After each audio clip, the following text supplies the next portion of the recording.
पुकारी। पड़ल बाटे विपत देशवा में भारी, संकट के घड़ी आइल के करा पुकारी।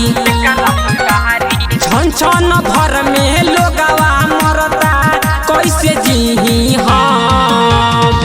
रात दिन मास्क लगा के रहतानी हम, करोनावा होत नइखे काम। मोदी जी रात दिन मास्क लगा के रहतानी हम, करोनावा होत नइखे काम।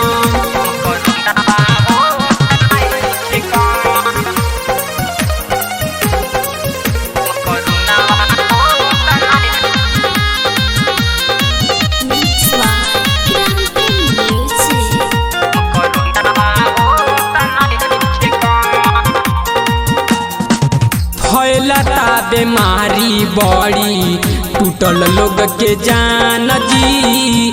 हर घर से जाता लोगवन रोज शमशान जी।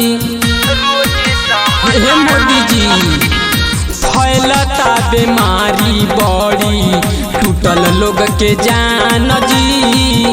हर घर से जाता लोगवन रोज शमशान जी। गरीब मजदूरवन के भइल परेशानी, टूटल सबके दम। गरीब मजदूरवन के भइल परेशानी, टूटल सबके दम।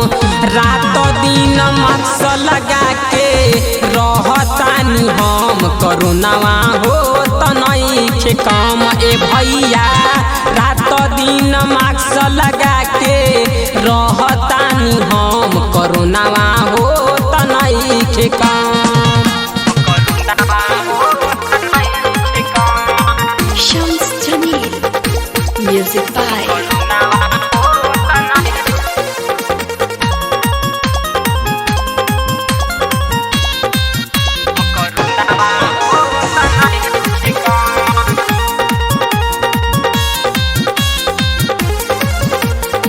सगरे हिला के रखता छोटा सा करोनावा। पूरा महीना बीतता घरवे के कोनावा। सगरे हिला के रखता छोटा सा करोनावा। पूरा महीना बीतता घरवे के कोनावा। प्रेमी आनंद के छाती पर रोजे फूटतावे बम। रंजन प्रेमी के छाती पर रोजे फूटतावे बम। रात दिन मास्क लगा के रहतानी हम, करोनावा होत नइखे कम। ए चाची रात दिन मास्क लगा के रहतानी हम, करोनावा होत नइखे कम।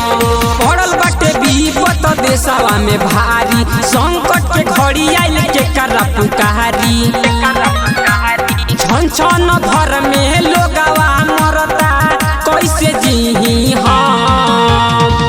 रात दिन मास्क लगा के रहतानी हम, करोनावा होत नइखे काम। मोदी जी रात दिन मास्क लगा के रहतानी हम, करोनावा होत नइखे काम।